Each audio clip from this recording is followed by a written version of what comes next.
All right, welcome in, friends. We got Salt City Hoops live postcast. Let's chat some stuff. Ooh, that is not the correct background that we want today. Let's get the correct one up there. I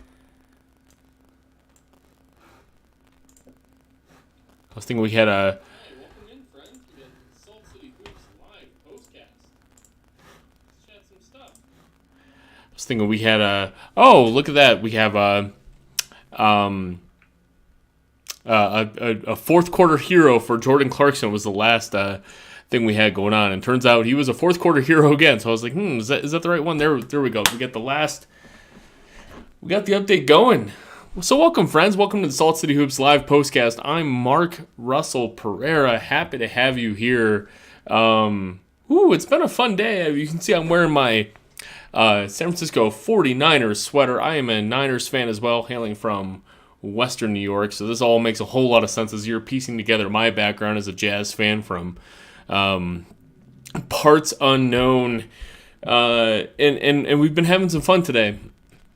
And it's all culminated in Jazz Sixers, where the Jazz are without many people going into tonight's game, without Lauri Markkanen, without Rudy Gay, without Kelly Olynyk, without Colin Sexton, who is healthy, but you probably shouldn't put him in a back-to-back situation. So the Jazz are extremely shorthanded today. They were also without Johnny Juzang, who is in G League, who still has not played for the Jazz yet, but just kind of giving an idea of who actually is available today. So you're really dealing with 9 pseudo-rotation players available today for the Jazz. A starting lineup today of Mike Conley at the point. If he's going to play, it's going to help, right? So you get Mike Conley at the point.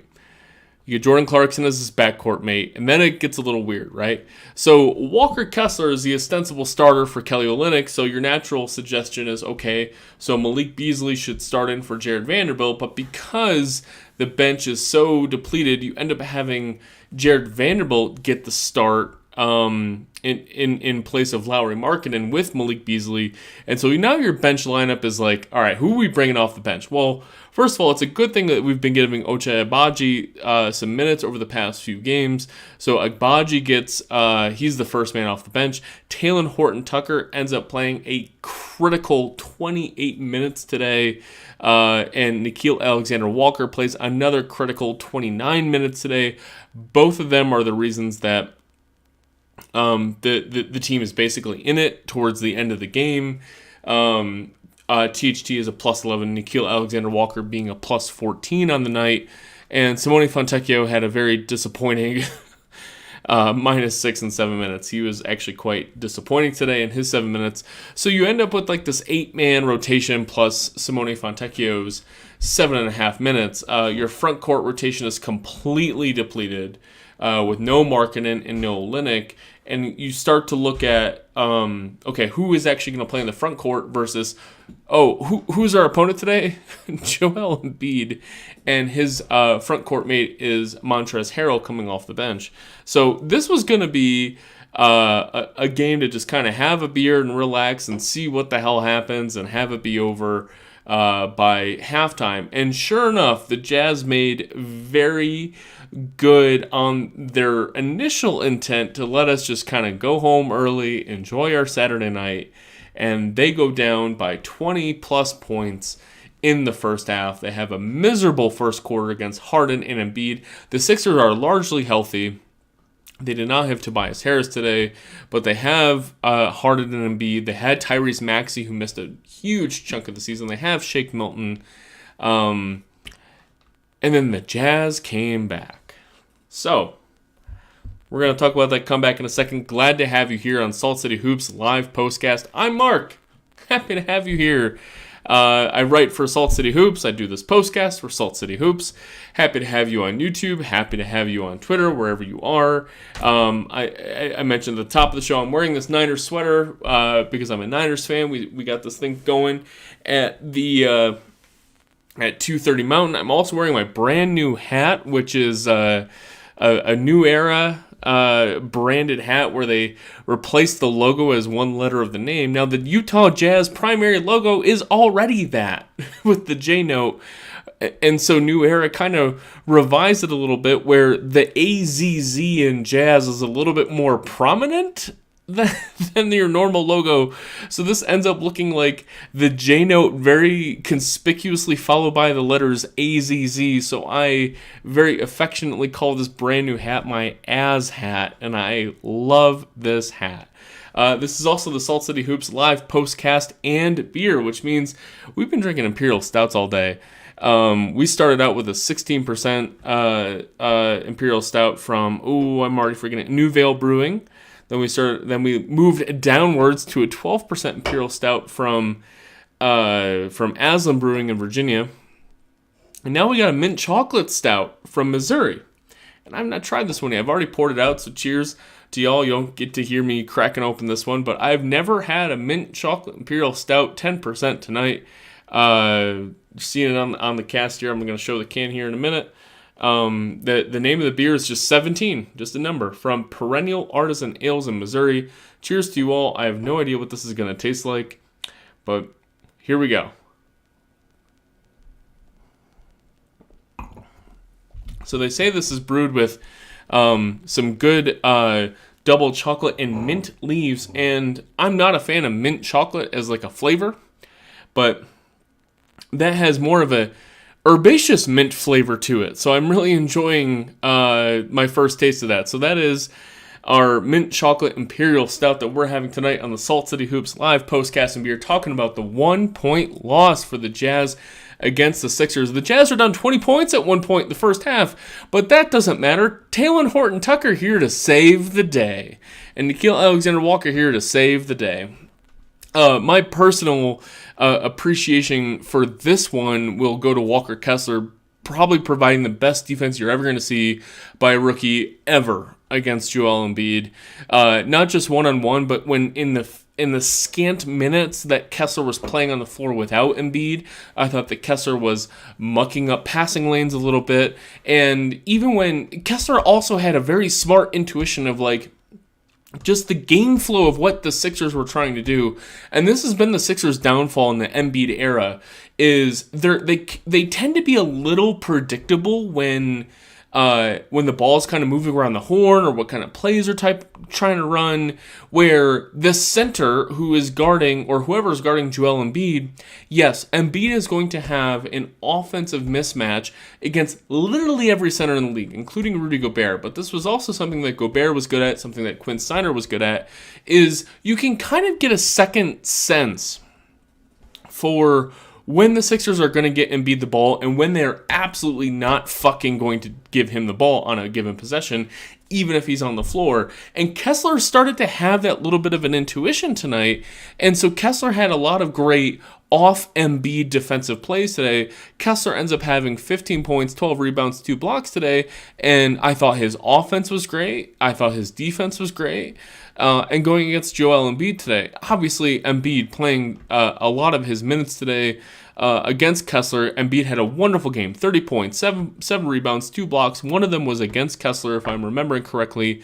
Embiid shooting 13 free throws today, making 10 of them, and only 2 turnovers for Joel Embiid, but he has a plus-minus of 2 today. And a lot of those are matched up against Kessler. And in a season, this is probably, I think I say this 90% of on these postcasts, if you're going to have a season that doesn't mean anything about wins and losses, most people will say the wins don't matter for this Jazz team. They're just trying to improve for the future. I also say the losses don't matter. You are trying to win the game. And I do think Walker Kessler, very clearly this week, we saw with the 7 or 8 block game the other night, I've already submitted a statistical challenge for the Jazz on Kessler. I think he should have 8 blocks the other night, last night, instead of 7. He's a winning basketball player, and I thought the Jazz had a very good chance of winning this basketball game because of him. If you want to point to just before we get into everything, also Walker Kessler 7 of 7 from the field, 1 of 1 from the free throw line. I have zero complaints about Kessler, right? I do think that as he gets older, as he gets more mature, you might see a little bit more oomph to his game where he might be more of a centerpiece, where Jordan Clarkson isn't the guy that needs to shoot 29 shots today. But Walker Kessler did as good as you can be.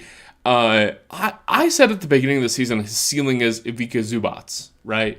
I think that he is already 91% of an Ivica Zubac. He's giving you everything that Zubac does defensively, and Zubac has a little bit better feathery touch from about 4 or 5 or 6 feet further out than Kessler, and that's the difference of that. Like, I said he was 91%. That's the 9% that's missing is probably a little bit further touch for Kessler, maybe better feel. If you were the Clippers, right, and you replace Zubac in his 20 to 25 minutes in a playoff game with Walker Kessler, I'm not sure you're missing much.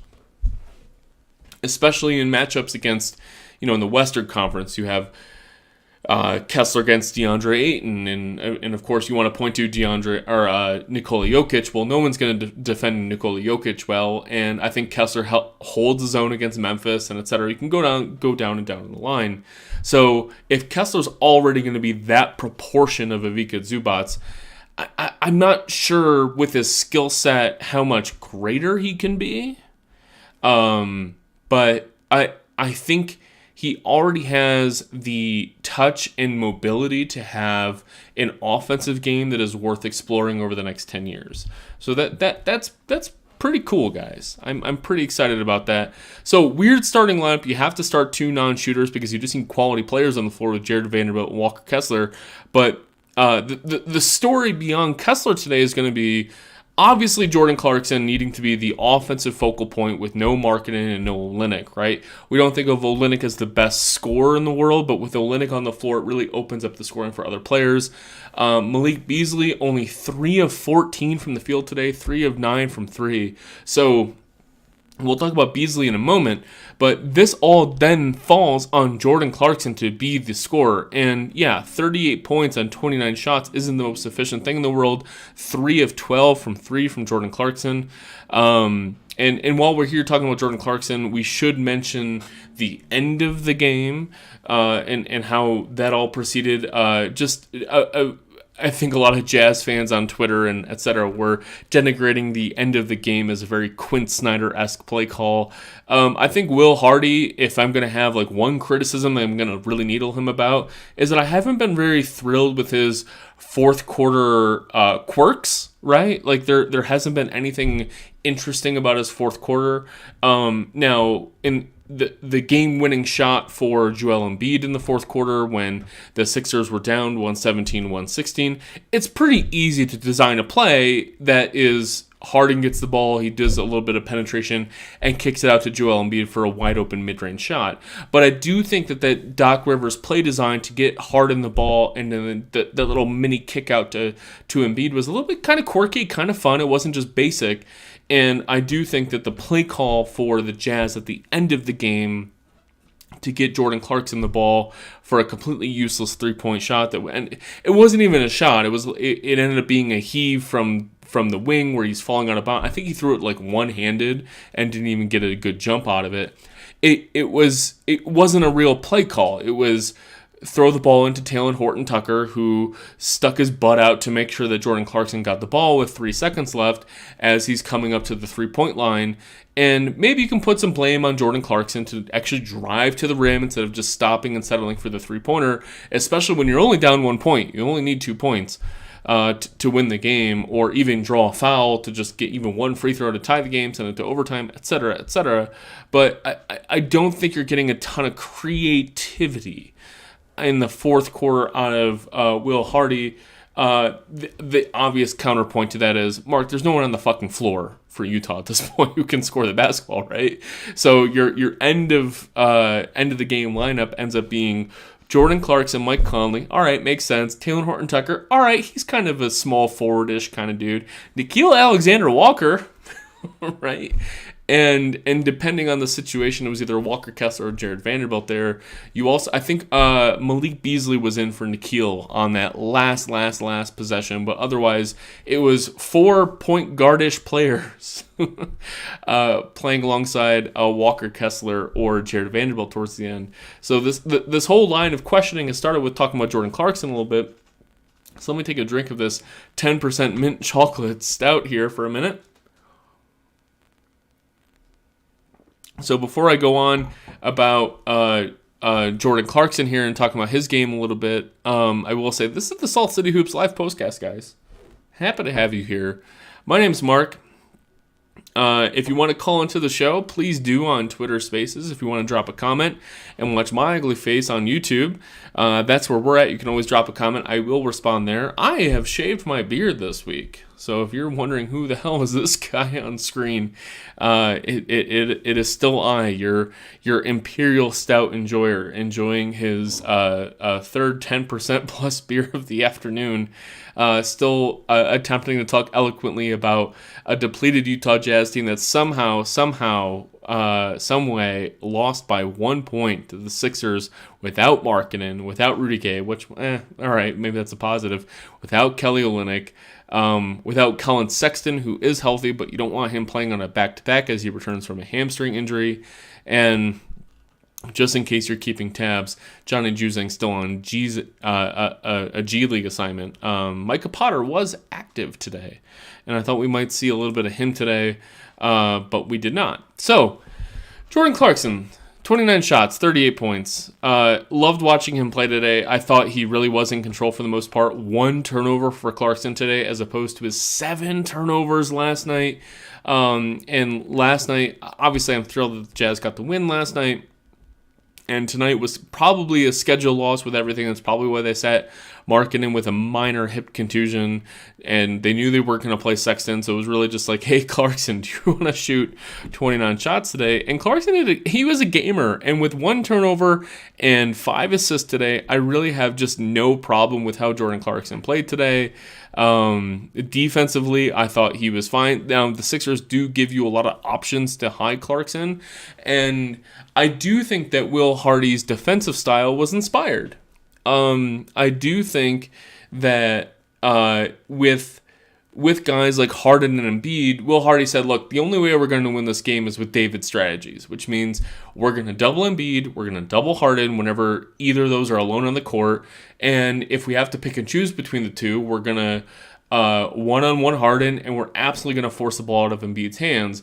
And that's kind of why I say that the play call at the end where Embiid got the game-winning shot was clever because they really forced it into a situation where Embiid was going to get a nice shot against Walker Kessler, having to sink against James Harden without being able to double Harden or Embiid. So, but otherwise, in the normal flow of the offense, they were willing to say, look, if both those guys are on the court, we're going to double Joel Embiid. And Embiid had a couple turnovers that way, but it was where you really saw the benefit for the Jazz doubling Embiid is just forcing other dudes to shoot the basketball. So you had George Niang, Jazz fan favorite, goes 0 of 3 from 3. The Sixers do shoot 17 of 39 overall from 3, 44%, so they were quality. But you had a lot of mid-range shots that were missed by the Sixers. You had the ball being forced into PJ Tucker's hands a little bit in the second half, and that dude just cannot dribble the basketball anymore. So I do think the doubling Embiid strategy did work towards the end of the game. Montrezl Harrell, his backup center, was a total nightmare. James Harden, until the fourth quarter, was a big struggle. He ends up finishing with 31 points, 6 rebounds, 11 assists, and 4 of 10 from 3. But he didn't really turn it on until the fourth quarter, right? So I do think the Jazz defensive strategy helps. And the reason that all relates to Jordan Clarkson is like you can't rely on Jordan Clarkson to be like this one-on-one defender or matchup defender. But yeah, Jordan Clarkson will fuck up some shit if you put him on a double team, right? Or if you're going to put him off ball and just sort of like, hey, this guy's going to get double teamed, just kind of be out there as a free safety, just kind of looking for things to mess up. You had some great plays from Clarkson, you had some bad plays from Clarkson in that defensive format. Clarkson ends up with 0 steals to his credit, but I on my personal tally 3 deflections from Clarkson that were end up being stolen by other players. So I was completely fine with Jordan Clarkson jacking up 29 shots today. I'm not sure exactly how much to talk about the 20 points and 6 rebounds from Talen Horton-Tucker today, because nothing that Talen Horton-Tucker did was out of his usual survey for what he does as a player, but he just got more minutes to do so. So you get 3 turnovers from Talen Horton-Tucker. He does shoot 2 of 4 from 3. Those could very easily be 0 of 4 from 3. One of those 3-pointers was a desperation heave at the end of the first quarter. 8 of 10 from the free throw line is a total misnomer for Horton-Tucker, but I do think he was attacking. He was being aggressive, and it was kind of nice to see, and he earned himself some closing minutes, especially with the absences that the Jazz were having in the backcourt. Obviously no Colin Sexton, and with no marketing, you're kind of looking for just some heft, some rebounding. Horton-Tucker with 6 rebounds today was quite helpful. Had a couple nifty blocks. Horton-Tucker, look, he's going to have, at the end of the season, you're going to look at it like 8 or 9 games and say that THT, he can play NBA basketball, and I think that's right. And I think he's going to have a living in the NBA for about 5 to 7 years as a 10th guy, as a 9th guy in the rotation who won't play from night to night, but you can put him in and say, like, look, we can do a lot worse than him, and he actually might swing some basketball games in our favor. So there are some real NBA skills there for THT. I'm glad we don't have to see them every day. Ochai Agbaji played 20 minutes today. A little bit more of an NPC game from him today, where he's not really impacting the game a whole lot. He had a couple nice plays. I do like some defense that he played at times. He had one real beautiful assist that I thought was quite nice. And it just still a guy that you're like, look, the team is going to be this depleted. How is this going to be a future NBA guy? I do know that Dan Clayton, also for Salt City Hoops, put out a little video thread on Ochai Agbaji's night last night, which I thought was his best NBA game to date. I highly recommend you check that out to get a sense of like what Agbaji's NBA future is. Right, he goes 1 of 4 from the field last night, 1 of 3 from 3. His one make last night, not tonight. He didn't even attempt a 3 tonight. Was from the top of the arc, and I do think he has a little bit more versatility in his 3-point range, which was nice to see last night. But his defense and his force offensively, he was driving the ball, making aggressive decisions, good passes last night. I don't think we quite saw that tonight, but I'm kind of leaving tonight as like I don't know what to. I can't give a guy like Agbaji a lot of demerits on a night like tonight when he's on the court with a bunch of garbage, right? The ideal end state for Ochai Agbaji is like, all right, Harrison Barnes in the Golden State Warriors super era, right? Where you used to have a super duper 3-and-D guy. You have never drafted Agbaji to be your second best player, your third best player in your team. And so it's very difficult to assess him when he's coming off the bench and he's looking around and his mates are all bench guys, and not only all bench guys, but all garbage guys, right? And yes, it is true for all NBA players that if you're going to play along the starters, if you're going to play around, Mike Conley and Lauri Markkanen, you tend to be like kind of figure out your game a little bit better. But when Agbaji, his first 2 games when he was playing alongside those starters, he was kind of just standing in the corner not doing anything. Whereas last night he was a little bit more of a force. And tonight we can look at it as a step back as far as his quality is concerned, but I just can't demerit a guy who's just playing alongside garbage like that, when his role is not to be like, all right, lead a team to victory, right? Whereas Nickeil Alexander-Walker should deserve a ton of credit for how he played today, with 14 points, 7 rebounds, 2 assists, operating as a secondary ball handler or a primary ball handler where it really shouldn't be his thing, playing defense against James Harden. And I've decided today that Nickeil Alexander-Walker does have an A-level skill in the NBA, and that is getting over screens. And I think that was massively helpful today against James Harden. Nickeil Alexander-Walker, if you need him to get over a screen, he is going to get the fuck over that screen. And I thought that was extraordinarily helpful. And that can tend to be helpful. Now, he's going to commit 4 fouls in 28 minutes, and he is going to do that frequently. He is going to foul a little bit more than usual. And so I do think that in this particular matchup, that Nickeil Alexander-Walker was helpful with his ability to get over screens and make James Harden make the second-level decision, which would put the ball in the hands of Tyrese Maxey, put the ball in the hands of Shake Milton. I think that actually didn't matter, and why this game ended up being a close ball game. It's funny, you're going to look at the newspaper in the morning, because people actually look at newspapers still, and you're going to say, how the hell did this Jazz team, compete against this Sixers team? The three-point shot looks like it's not in Utah's favor. The possession game doesn't look like it's in Utah's favor, with 10 offensive rebounds and 10 turnovers for the Jazz, compared with 9 offensive rebounds and 8 turnovers for the Sixers. The Sixers are going to shoot 17 of 39 from 3. Jazz are going to shoot 12 of 40 from 3, 30%. Their team-wide three-point shooting issues continue. Free throws, not a big difference there. 21 and 26 for the Sixers. That's over 80%. 19 and 23 for the Jazz. That's also over 80%. It doesn't make a whole lot of sense. As far as 4 factors are concerned, obviously Philadelphia just did not turn the ball over, and Utah had a few key offensive rebounds, but we did. I mean, Philly was no slump on that either.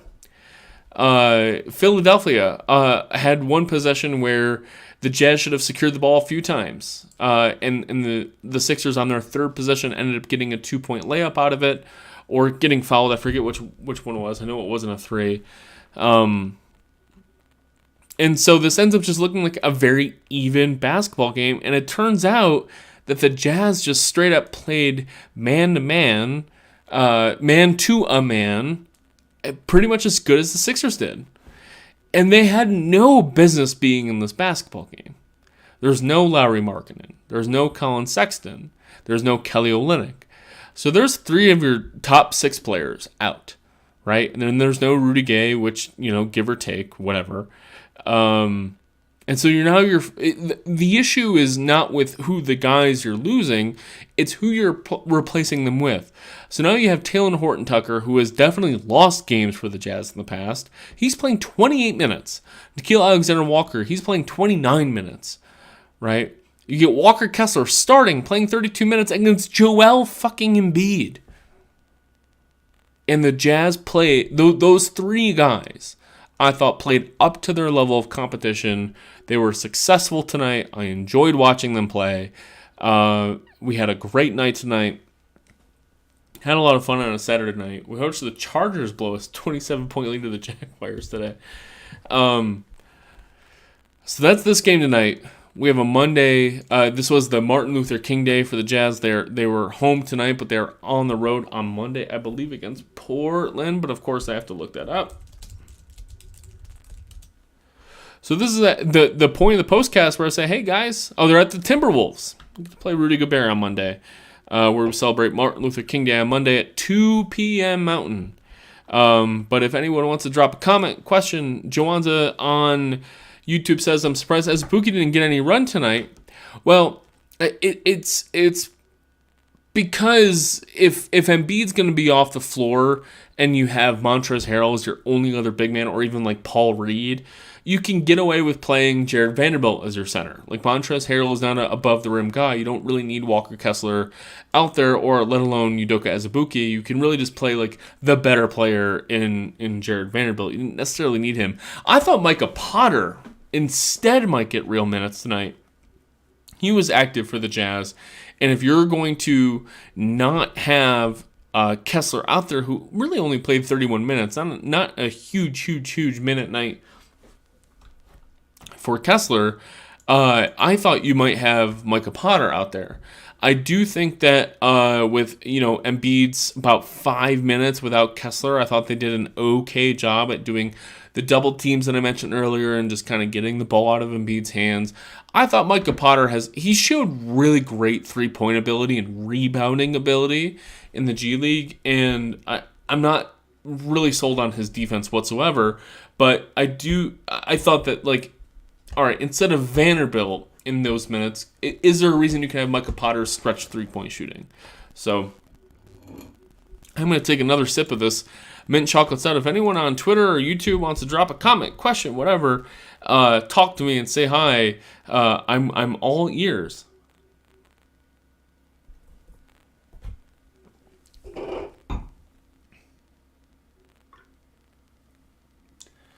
I get nervous that this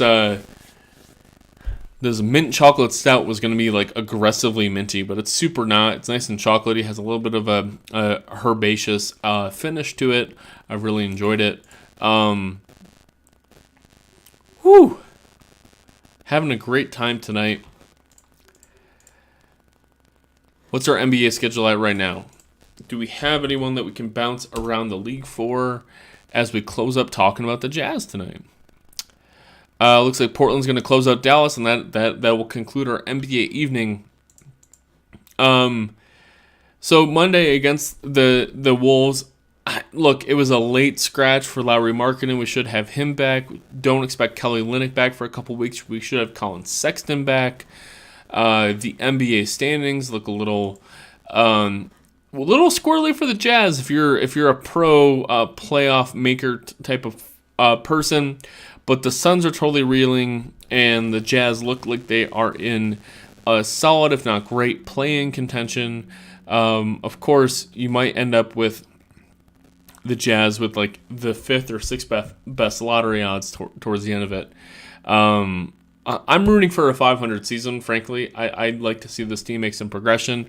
I haven't listened to it yet, but Zach Lowe and Bill Simmons had Lauri Markkanen as a surefire stone-cold lock for the All-Star team, so that bodes well for having an All-Star for the hosted team with the All-Star game being in Salt Lake City. Of course, there was one time where Zach Lowe said that Rudy Gobert was a stone-cold surefire lock, and he did not make the team.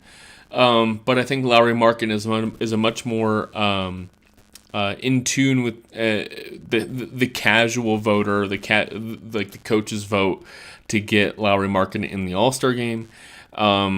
So that's coming up soon. We saw that the arena will be renamed back to the Delta Center next year, so that'll be interesting to harken back to our 90s glory days. So I'll conclude here tonight. The Jazz, 1-point loss to the Philadelphia 76ers. This is a weird one because the Jazz were without Lauri Markkanen, they were without Colin Sexton, they were without Kelly Olynyk, so 3 of their best 6 players. And in a limited team like the Jazz, we're kind of looking to figure out who can really contribute to winning for basketball. Losing that many players can be an issue, especially when you're going up against a Sixers team that has 2 bona fide stars in James Harden and Joel Embiid that are matchup problems.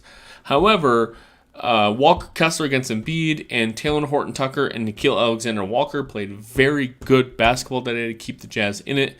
Defensively, it wasn't great defense, but they kind of kept him in it defensively, and Jordan Clarkson was great offensively with his 38 points, and the Jazz were 1 game-winning shot away from getting this out. A home game against the Sixers, but we're on the road against Minnesota on Monday. This was a very tough back-to-back that I'm not too upset the Jazz lost tonight. They had no business being in this one. They were down by 20 in the first half, and they fought very gamely back.